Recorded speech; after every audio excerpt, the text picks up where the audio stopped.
First things first. Usually, when they're on the rebound, a lot of the times they're gonna start off pretty fast. And the reason why is this is because they're hurt, right? And they're looking for a connection. And what people don't understand is that when you fall in love with someone, it's almost like a drug. And it's almost like when somebody doesn't have their weed, if somebody doesn't have their crack, they'll result to drinking alcohol or other forms of drugs. People pretty much use drugs as a suppressant, as a way to suppress negative emotions, and a way to suppress their negative self-image that they have. So they rely on validation. And so when people start off really fast, right, and it fizzles out, it's because they're on the rebound. And if the person who they were with returns to their life, they'll go back and pretty much just dump you without any cause.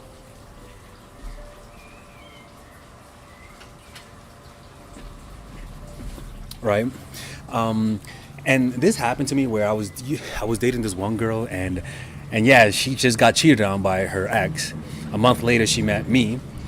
She started off really fast, and then she quickly fizzled out.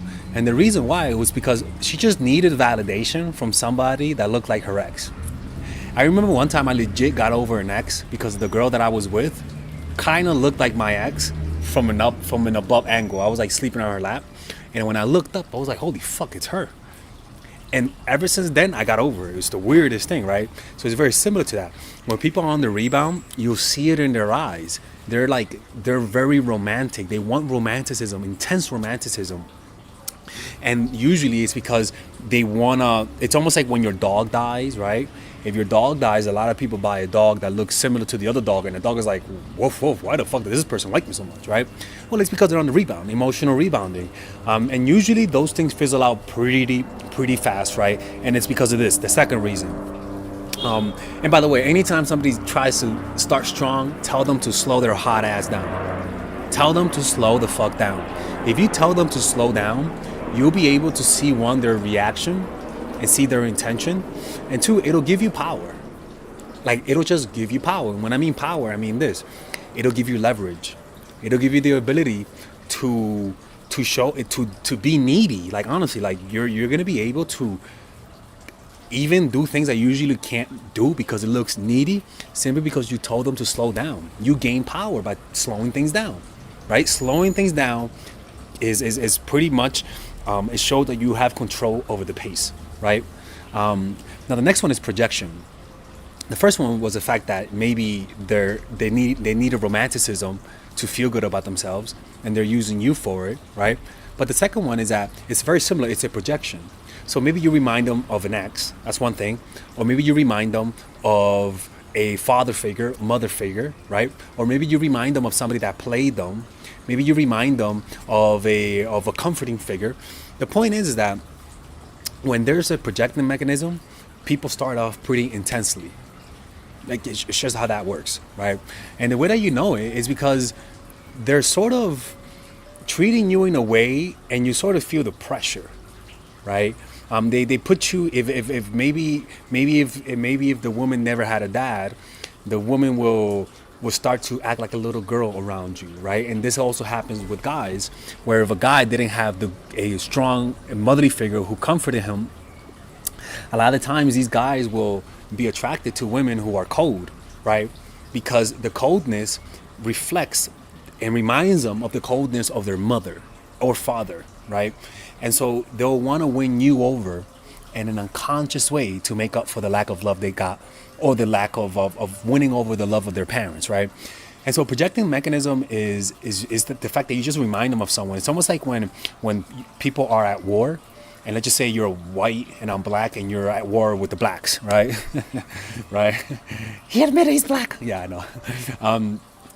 And so you're at war with the blacks, right? And you see a random black guy, and you're like, oh, look at them, they're the blacks, right? What would happen is that projecting mechanism, you're seeing somebody and seeing who they are, and you're just assuming attributes about them because they kind of look like somebody who you're at war with.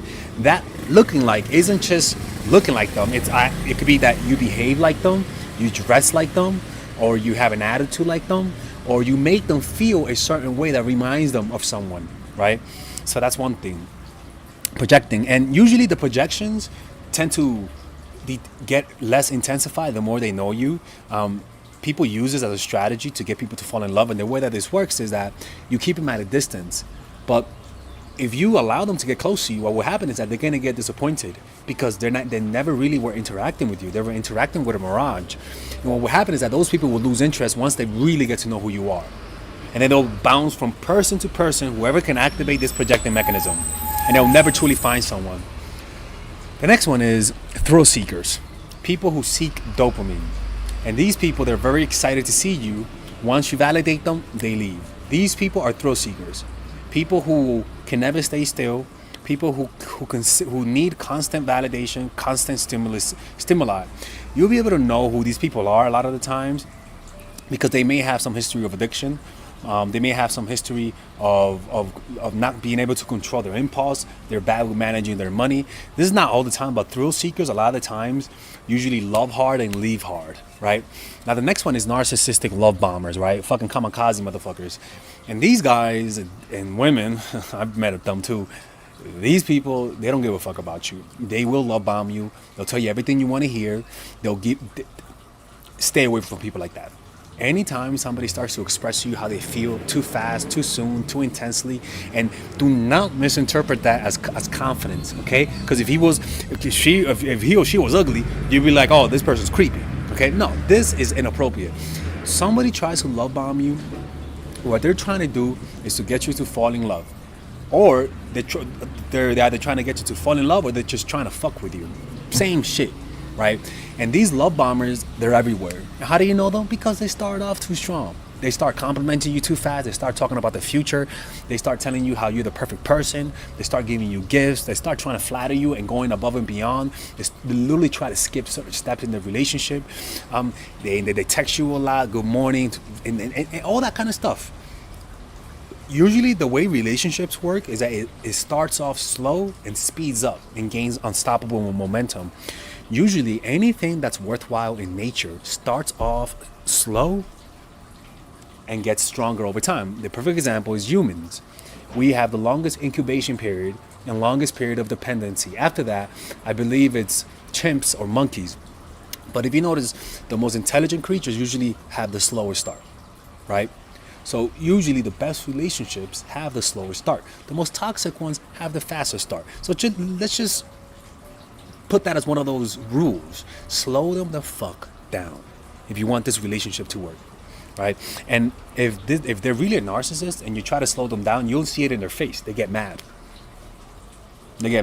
Usually those are the narcissists because they're truly doing that to control you. Next one is lust, right? They find you really attractive, right? I'm gonna tap that ass, right? And this is pretty much self-evident, right? And the way you know this is that once they get you, they leave. And this happens a lot, right? This usually happens in Tinder. Tinder is pretty big on that. And some women complain how guys do that. Well, women do this a lot. You know what I'm saying? Especially the women, especially in my life, women who want a brother in their life. Now the next one is they have no self-control, right? Now usually this one's really, really hard to tell whether or not they're gonna fizzle out. But usually when somebody starts off strong, I'm telling you, they have no self-control. They have intense emotions that they cannot control. And nothing wrong with liking someone fast. You could definitely. I've been with people that, women. I've been that I literally had to control myself, right? But I did control myself, and it speaks to my ability to control myself. Even if this person doesn't fizzle out, you want someone who can control those emotions, because if they don't show lack of control, not just here, they'll show lack of control with not being able to not cheat on you, not being able to control their money, their finances. They have no impulse control. In other words, they have no self-awareness, no emotional intelligence. And that's honestly one of the worst traits anybody can have, lacking emotional intelligence. You don't want somebody like that. They're gonna make you. People who have no emotional intelligence will literally blow your mind with their stupidity. Let me not even go there, man. Anyways, man. So this is why they start strong and fizzle out pretty fast. Usually they just didn't like you. They liked how you look. You reminded them of someone.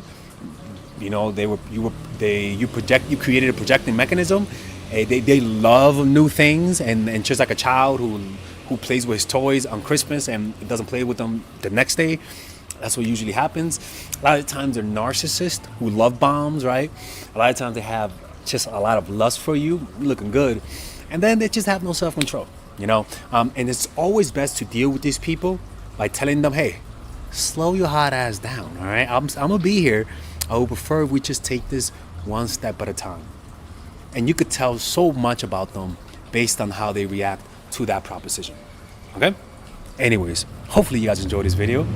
If you guys want to work with Father Alex one-on-one, you guys have been calling me a lot this week, people. I mean, I don't have no time to freaking breathe. Yeah, man. Anyways, take care, and I'll see you guys later. By the way, if you guys want to learn how to prevent somebody from love bombing you, I would highly recommend you check out my course, The Psychological Game of Attraction. It's a course that I made for you guys who are single, for you guys who are, and also it could be for people who are in relationships, to be honest with you, but this course is made to prevent this from happening. This course is literally a course that I made specifically for women that are single. And I break down the course into three areas. The pre-honeymoon period, when you're getting to know someone. The honeymoon period, when things are at its peak. And the post-honeymoon period, when things naturally go down. In other words, pre-honeymoon period, honeymoon period, post-honeymoon period. And we could all be in this stage in a 5-year relationship. You could be with someone for 5 years where you guys are not talking that much, where you feel like you don't know them. And so this stage, the honeymoon period, the pre-honeymoon period, it can apply for relationships. And the honeymoon period is when things are great, things are peaking, everything's great. And that could be in the beginning of the relationship, or maybe at a certain point in the relationship when you guys are great. And then you have the post-honeymoon period, which is usually the come down. And these stages happen in every relationship, in the beginning and even towards the end. For a 5-year relationship to a 25-year relationship. So check out this course. It's more for women who are single. So check it out. Click on the description down below. And if you don't like it, just let me know and I'll give you your money back. And I won't close the channel, okay? All right. All right, if you guys enjoy these videos about stoicism, dating, relationships, self-help, moving up in life, I would recommend you guys check out some of my courses that I have for sale. These courses are courses for men and women. For example, Nice Girl, Nice Guy is a course about how to become more assertive. Natural Chemistry is a course for women that I have on how to develop strong relationships. Dark Game is a controversial course that I have for guys on how to attract women in their life and keep it. It's not as dark as it seems, but we do talk about some dark psychology in here. Psychological Game of Attraction is a course that we made for women who are single. And as you see, we have a course about how to develop charisma, emotional mastery, which is a course about how to develop a meditation practice and how to improve your emotional life, to become more resilient, to not let rejection hit you so hard, to be able to bounce back from failure.